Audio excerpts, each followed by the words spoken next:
Golden शेर का पुनर्जन्म और जालिम बाघ ने मचाया जंगल में कहर। जंगल में बहुत शांति थी। कोई भी जानवर उस पूरे जंगल में टहलता हुआ दिखाई नहीं पड़ रहा था। शायद सभी जानवर अपनी गुफा में सो रहे थे या फिर उन पर कोई मुसीबत आन पड़ी थी।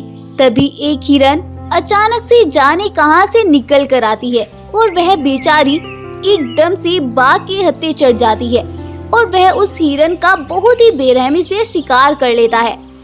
यही कारण था कि जंगल का कोई भी जानवर अपने घरों से बाहर नहीं निकल रहा था। और क्योंकि ये बाघ बहुत ही जालिम था, यह किसी भी जानवर पर रहम नहीं खाता था और उसका बेरहमी से शिकार कर लेता था। और बदकिस्मती से यह बाघ ही इस जंगल का राजा था। इस जालिम का खौफ जंगल में इस कदर फैला हुआ था कि सभी जानवर अपने बिलों और गुफाओं से बाहर ही नहीं निकलते थे और जो कोई भी जानवर बाहर निकलता था उसे ही वह अपना शिकार बना लेता था। जंगल के सभी जानवर बहुत परेशान थे और भगवान से अपने जंगल में रहम की दुआ कर रहे थे कि किसी तरह उनके जंगल में भी शांति हो जाए। एक दिन उनके जंगल में दूसरे जंगल से चलता हुआ एक गोल्डन शेर आ जाता है। उस गोल्डन शेर को देखकर जंगल का कोई भी जानवर उससे डरता ही नहीं है। वह गोल्डन शेर भी जानवरों का ये रवैया देखकर हैरान हो जाता है और वह अपने मन ही मन में सोचता है, अरे ऐसा क्या कि जंगल का कोई भी जानवर मुझसे नहीं डर रहा है, वरना शेर को देखकर तो जंगल का कोई भी जानवर टिक ही नहीं पाता है। चलो जो भी, मुझे इससे क्या लेना, मैं तो इस जंगल में सैर पर आया था और मुझे तो शाम होते होते अपने जंगल भी पहुंचना है, जल्दी से चलता हूँ। वो ऐसा बोलकर वहाँ से जाने लगता है कि तभी गोल्डन शेर के पास एक भैंस दौड़ती हुई आती है और वह हाँफते हुए शेर से बोलती है, अरे अरे महाराज, आप आ गए।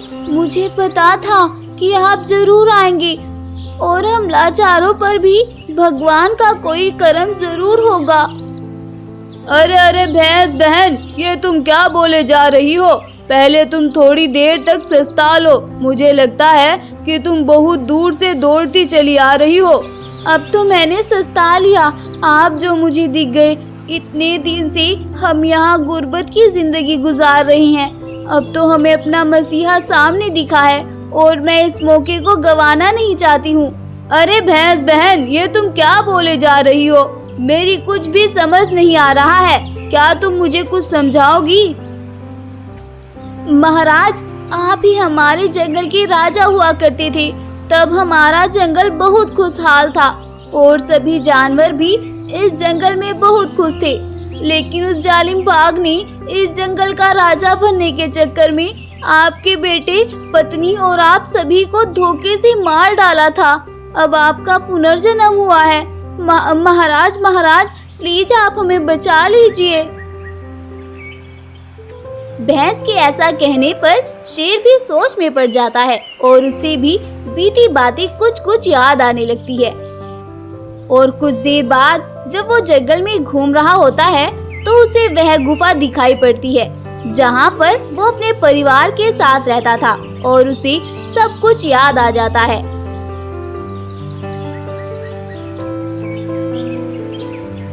और वह तुरंत ही उस जालिम बाघ को मारने के लिए निकल पड़ता है। गोल्डन शेर पूरे गुस्से में बाघ की गुफा की ओर बढ़ रहा था, लेकिन वह उस बाघ की जादुई शक्तियों के बारे में बिल्कुल अनजान था और ना ही उस भैंस ने उस बाघ की जादुई शक्तियों के बारे में गोल्डन शेर को आगाह किया था। कुछ देर इधर उधर ढूंढने के बाद आखिरकार गोल्डन शेर को बाघ की गुफा दिखाई पड़ती है और वह तुरंत ही दौड़कर उसके पास जाता है। बाघ गोल्डन शेर को देखकर हैरान हो जाता है और वह मन ही मन सोचता है, अरे इसे और इसके परिवार को तो मैंने बहुत दिन पहले मार दिया था, लेकिन अभी यहाँ कैसे? वो ऐसा सोच ही रहा था कि गोल्डन शेर उससे बोलता है, क्या हुआ? मुझे देखकर परेशान हो गए तुम तो? सोच रहे होंगे कि मैंने तो इसे मार दिया था, लेकिन अभी यहाँ कैसे? कोई नहीं, मैं तुम्हें बताता हूँ कि मैं यहाँ कैसे। गोल्डन शेर बाघ से ऐसा बोलकर उस पर हमला कर देता है।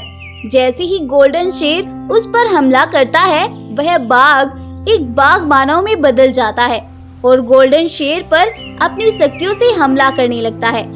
गोल्डन शेर ये सब देखकर परेशान हो जाता है और वह भगवान से अपने मन ही मन में मदद मांगता है। हे भगवान, प्लीज मेरी मदद करो इस बुराई को खत्म करने में। उसका ऐसा बोलना था कि आसमान से कुछ शक्तियाँ आकर गोल्डन शेर में समा जाती हैं और वहाँ पर गोल्डन शेरों की प्रजा देखते ही देखते इकट्ठी हो जाती है। इतने सारे गोल्डन शेरों को देखकर बाघ वहाँ से भागने लगता है, लेकिन तभी वो सभी गोल्डन शेर उस पर टूट पड़ते हैं और उस बाघ मानव को वहीं पर मार डालते हैं। इस तरह से जंगल से इस बुराई का अंत हो जाता है। इसके बाद जंगल के सभी जानवर गोल्डन शेर का शुक्रिया अदा करते हैं और उसे ही जंगल का राजा बना देते हैं और इसके बाद सभी जानवर फिर से उस जंगल में खुशी खुशी रहने लगते हैं। एक बार की बात है, एक खूबसूरत जंगल में बहुत से जानवर खुशी खुशी अपना जीवन बिता रहे थे। उनके जंगल का राजा एक सफेद शेर था, जो कि दिखने में बहुत ही खूबसूरत था और जंगल में सबसे अलग दिखने वाला जानवर वही था। इसीलिए जंगल के सभी जानवर उसको बहुत अहमियत देते थे और उसका हर हुक्म मानते थे।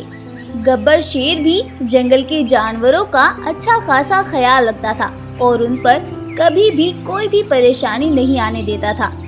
गब्बर शेर के 3 दोस्त थे, जो कि अलग अलग रंगों की बहुत ही खूबसूरत शेर थे और वह गब्बर शेर के पास वाले जंगल के राजा थे। वो सभी आपस में बहुत ही अच्छे मित्र थे और अपने जंगल की बहुत अच्छे से देखभाल भी करते थे। और जब भी सफेद शेर या रंगीन शेर पर कोई मुसीबत आती तो वो सभी मिलकर आसानी से कोई ना कोई हल निकाल ही लेते थे। इसी तरह से उन सभी का जीवन बहुत अच्छे से बीत रहा था। सभी अपनी अपनी जिंदगी में बहुत खुश थे।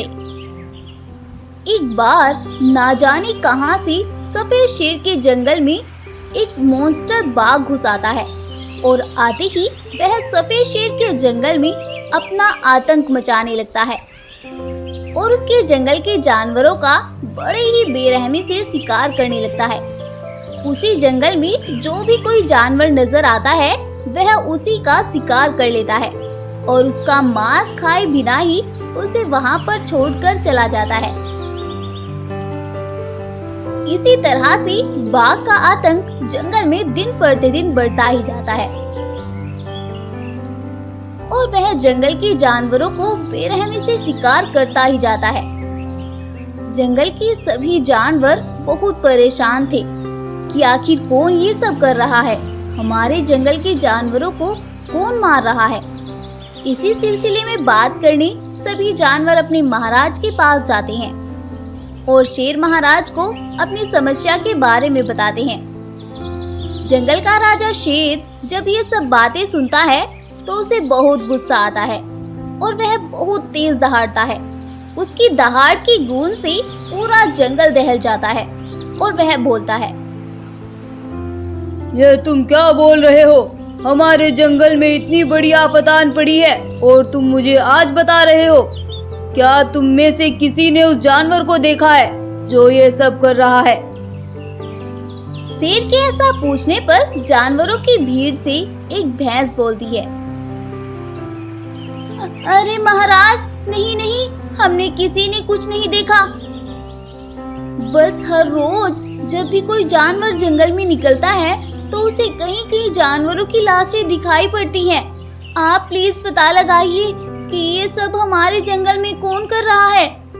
पता नहीं हमने उसका क्या बिगाड़ा है जो वो हमारे जंगल को तहस नहस करने में लगा पड़ा है।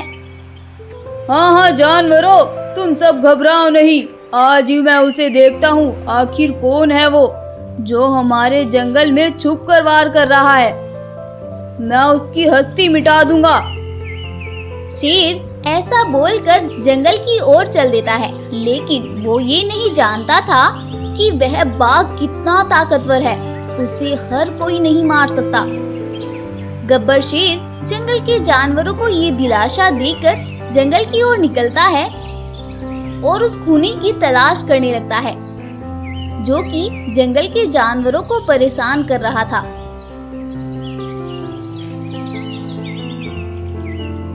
गब्बर शेर को उसकी तलाश करते करते रात हो जाती है, लेकिन वह खूनी बाघ उसे कहीं पर भी नजर नहीं आता है और गब्बर शेर बेचारा थक हार कर अपनी गुफा में वापस आ जाता है और उसी के बारे में सोचने लगता है।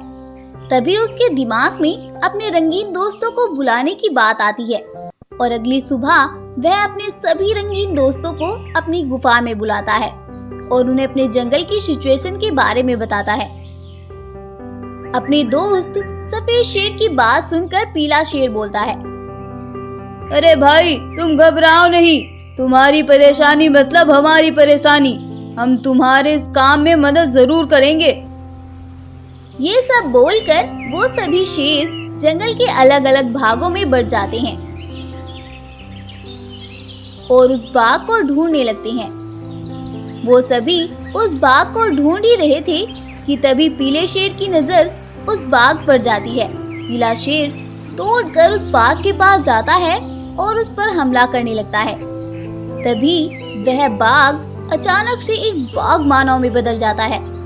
पीला शेर ये सब देखकर काफी डर जाता है और वह वहां से भागने लगता है, लेकिन इतना पीला शेर वहां से भाग पाता, वह बाघ मानव पीले शेर को एक ही झटके में मार गिराता है और वहां से अपने दूसरे रूप में आकर भाग जाता है। उसे ये सब करता हुआ दूर खड़ी हुई एक बकरी देख लेती है और वह दौड़ती हुई सफेद शेर के पास जाती है और गब्बर शेर को पूरी हकीकत के बारे में बताती है। महाराज, मैंने आज उसे देखा, उसने पीले शेर को भी मार दिया महाराज। ये क्या बोल रही हो तुम बकरी? किसे देखा तुमने और किसने पीले शेर को मार दिया? महाराज, मैंने आज उसे देखा जिसने हमारे जंगल में तबाही मचाई हुई है। उसने एक ही झटके में आपके दोस्त पीले शेर को मार दिया। वह बहुत ही खतरनाक बाघ है, वह तो अपने कई रूप बदल सकता है महाराज। प्लीज हमारे जंगल को उससे बचाओ महाराज। गब्बर शेर जब अपने दोस्त पीले शेर की मौत का सुनता है, उसे बहुत दुख होता है कि उसकी आई में उसका दोस्त पीला शेर चला गया और वह तुरंत ही पीले शेर की लाश को ढूंढने जंगल में निकलता है और रास्ते से अपने रंगीन दोस्तों को भी अपने साथ ले लेता है और उनसे बोलता है, मेरे दोस्तों, वो बहुत खतरनाक बाघ है, उसने हमारे दोस्त पीले शेर को भी मार गिराया है।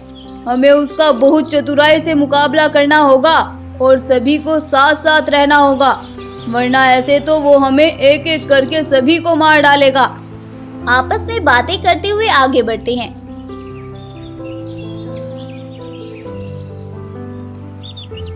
तभी उनकी नजर उस बाघ पर जाती है और उसे देखकर वह उस बाघ को तुरंत जाकर घेर लेते हैं और बिना कुछ बोले ही एकदम से उस पर तीनों वार करते हैं। अपने ऊपर एक साथ इतने वार से बाघ संभल नहीं पाता है और ना ही अपना रूप बदलकर और ताकतवर बन पाता है और वह नीचे गिर जाता है और वह तीनों दोस्त उस पर वार किए जाते हैं और उसे वहीं पर मार डालते हैं।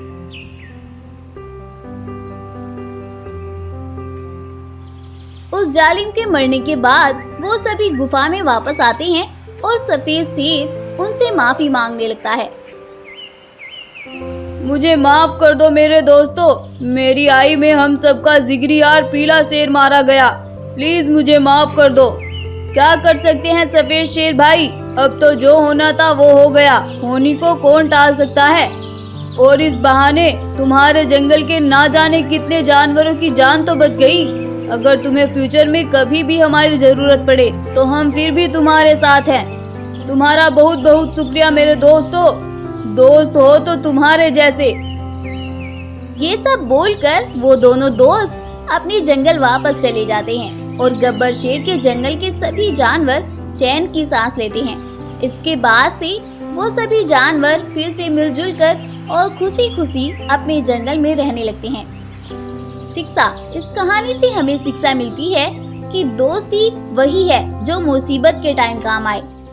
अगर आपको हमारी आज की स्टोरी पसंद आई है तो इस वीडियो को लाइक, शेयर और चैनल को सब्सक्राइब जरूर कर दें। Thank you.